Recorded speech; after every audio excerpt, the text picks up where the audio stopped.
Bismillahirrahmanirrahim. Assalamualaikum warahmatullahi wabarakatuh. Para pemirsa Delta News TV dimanapun berada, hari ini kita akan berbincang-bincang dengan juru bicara Pusat Informasi dan Koordinasi Virus COVID-19 untuk Kabupaten Bekasi. Bagaimana menurut dokter tentang virus COVID-19 ini yang sudah mewabah di Kabupaten Bekasi? Ya. Silakan dokter.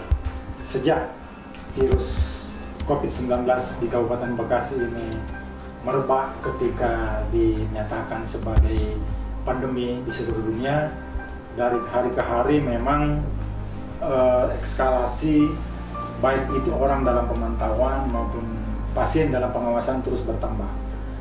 Bahwa ini menjadi pekerjaan buat kita semuanya, sehingga pekerjaan ini kita semuanya bisa melewatinya dengan baik. Tidak ada korban yang jatuh, yang bertambah, kemudian kita semuanya menjadi sehat kembali. Demikian, Pak. Baik.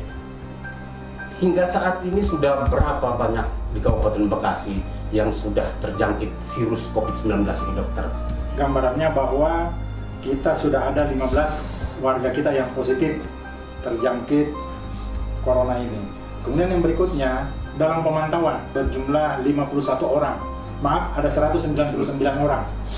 Kemudian yang berikutnya, pasien yang dalam pengawasan di rumah sakit berjumlah 58 orang untuk data sampai hari ini. Berapa rumah sakit yang disiapkan oleh pemerintahan daerah Kabupaten Bekasi untuk menangani virus COVID-19 di Kabupaten Bekasi? 3 lini rumah sakit rujukan. Lini pertama itu sesuai dengan keputusan Menteri Kesehatan. Kita ada Rumah Sakit Hasan Sadikin, Rumah Sakit RSPI Sulianti Saroso, Rumah Sakit Persahabatan Jakarta, dan Rumah Sakit RSPAD. Itu lini pertama. Kemudian lini kedua, kita ada Rumah Sakit Umum Daerah Kabupaten Bekasi di Cibitung. Kemudian yang selanjutnya ada 9 lagi rumah sakit swasta yang ada di Kabupaten Bekasi. Dan rencananya kita akan menjadikan rumah sakit umum yang ada di Cabang Bungin menjadi rumah sakit khusus untuk COVID-19 ini. Apakah di wilayah kita sudah ada sekitar 10 rumah sakit untuk menangani virus COVID-19 ini? Apakah rumah sakit yang 10 di Kabupaten Bekasi, dokter, sudah memadaikah sarana dan prasarana kesehatannya atau bagaimana, dokter? Baik, apapun itu sebenarnya sejak ada wabah ini semuanya bergerak bersama-sama. Rumah sakit ini yang awalnya tidak mempunyai ruang isolasi khusus, mereka menyiapkan. Dan alhamdulillah dengan segala macam kekurangannya, semua peralatan, semua alat pelindung diri itu sudah kita siapkan sehingga mereka sanggup untuk merawat pasien dengan COVID-19 ini. Apakah juga kita sudah memiliki laboratorium khusus untuk pemeriksaan COVID ini, dokter? Ya, baik. Ini pertanyaan yang bagus, Pak Amri. Ya, baik. Bahwa selama ini kita masih harus merujuk ke Bandung dan ke Jakarta untuk pemeriksaan laboratorium. Apakah pemerintahan daerah tidak ada rencana dalam waktu dekat untuk menyiapkan laboratorium khusus tadi, dokter? Iya. Baik, Pak Amri. Jadi karena ditunjuknya Rumah Sakit Umum Daerah Cabang Bungin untuk menjadi rumah sakit perawatan pasien dengan COVID ini, insya Allah kita akan mengadakan laboratorium khusus untuk pemeriksaan lab ini, sehingga warga kita yang dirawat tidak harus kita rujuk untuk pemeriksaannya ke Bandung maupun ke Jakarta. Apabila ada masyarakat Kabupaten Bekasi yang terjangkit virus COVID-19 ini, itu biaya sendirikah atau memang pemerintahan daerah sudah menyiapkan anggaran atau memang melalui BPJS? Skema penganggaran pembiayaan pasien ini sudah diatur dalam Permenkes, kemudian keputusan gubernur dan keputusan bupati bahwa ketika kita dalam posisi KLB, posisi wabah, itu ditanggung oleh pemerintah pusat dan pemerintah daerah. Kalau untuk BPJS, aturannya sekarang belum bisa menanggung pembiayaan terkait dengan penyakit akibat wabah ini. Langkah apa yang akan diambil apabila masyarakat di Kabupaten Bekasi ada yang terjangkit virus COVID-19? Ini edukasi yang harus saya sampaikan kembali kepada seluruh masyarakat Kabupaten Bekasi. Ya. Ketika ada warga kita yang mengalami gejala atau menyerupai gejala ini, call 119 atau puskesmas terdekat akan didatangi, kemudian akan diperiksa. Kalau harus dirujuk, kita rujuk. Kalau memang tidak harus dirujuk, kita isolasi mandiri di rumah ataupun diisolasi di rumah sakit. Seperti itu, Pak. Kalau menurut dokter, lokasi apa yang rentan penyebab virus COVID-19 ini, khususnya di wilayah Kabupaten Bekasi? Kalau dilihat dari sifat daripada penularan virus ini, memang tempat-tempat keramaian yang menjadi tempat yang rawan untuk menyebarnya virus ini. Misalnya terminal bus, stasiun kereta api, termasuk tempat-tempat ibadah, ya, yang memungkinkan terjadinya adanya keramaian atau kerumunan. Kemudian yang berikutnya pasar.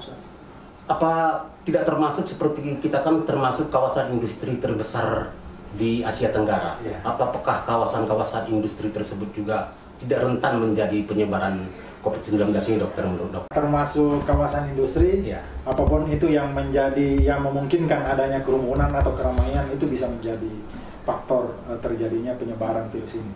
Sehingga kemarin tanggal 16 Maret 2020, Bapak Bupati sudah membuat surat edaran ke seluruh kawasan industri yang ada di Kabupaten Bekasi ini untuk menerapkan pola atau standar kesehatan maksimum, sehingga kawasan industri bisa diminimalisir terjadinya penyebaran ini, Pak.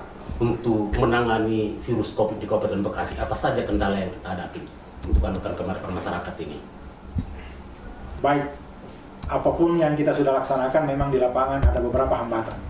Yang pertama, pengetahuan dan sikap masyarakat kita terhadap perilaku hidup bersih dan sehat yang belum baik. Bagaimana bersin, bagaimana batuk dan sebagainya, itu satu. Jadi ini yang kita lakukan, edukasi terus-menerus.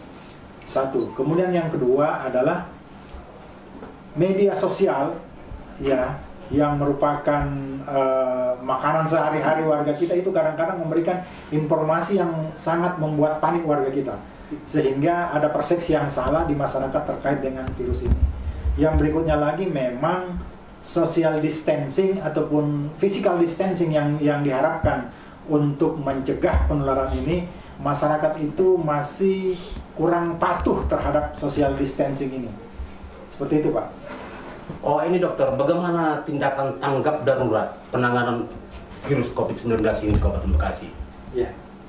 Baik, pemerintah daerah Kabupaten Bekasi kemarin sudah mengeluarkan status kejadian luar biasa COVID-19 di Kabupaten Bekasi ini.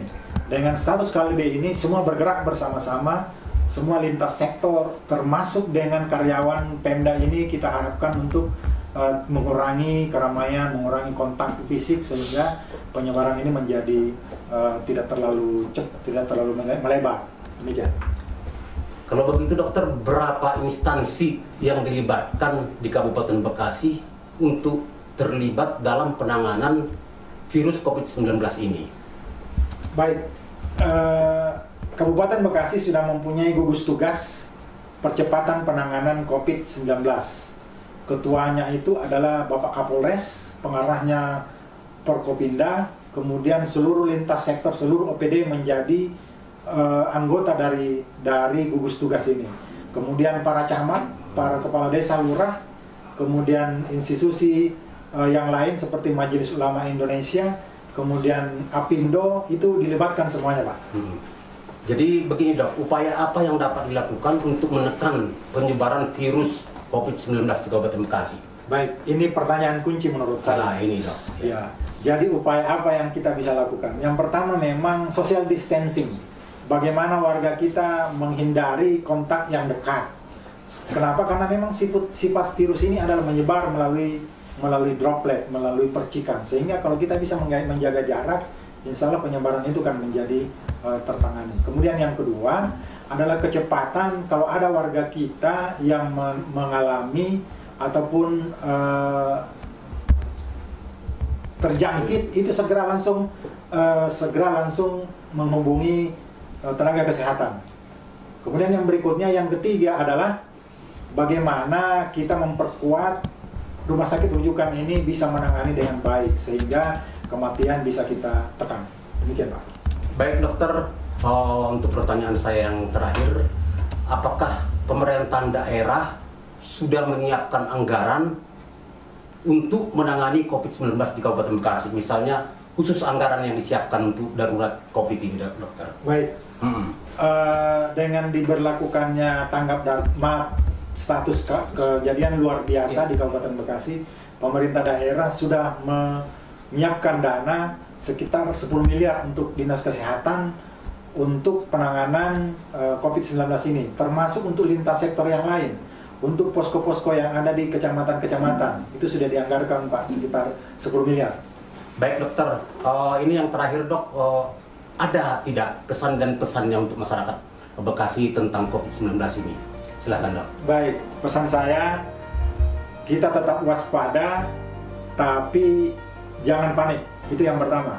Kemudian yang kedua, saya ingin meyakinkan kepada warga masyarakat bahwa kita harus bisa dan kuat untuk menangani COVID-19 ini. Kemudian yang berikutnya, bahwa segala edaran, segala anjuran yang diberikan oleh pemerintah, baik pemerintah pusat maupun daerah, masyarakat harus bisa mengikutinya untuk kebaikan bersama. Jaga kesehatan, jaga perilaku hidup bersih dan sehat, supaya kita semuanya menjadi sehat kembali, COVID-19 kita bisa atasi bersama. Demikian. Terima kasih saya mengucapkan kepada juru bicara Pusat Informasi dan Koordinasi COVID-19 Kabupaten Bekasi, Dr. Alamsa, beserta Pak Endang. Salam Delta News TV Merdeka.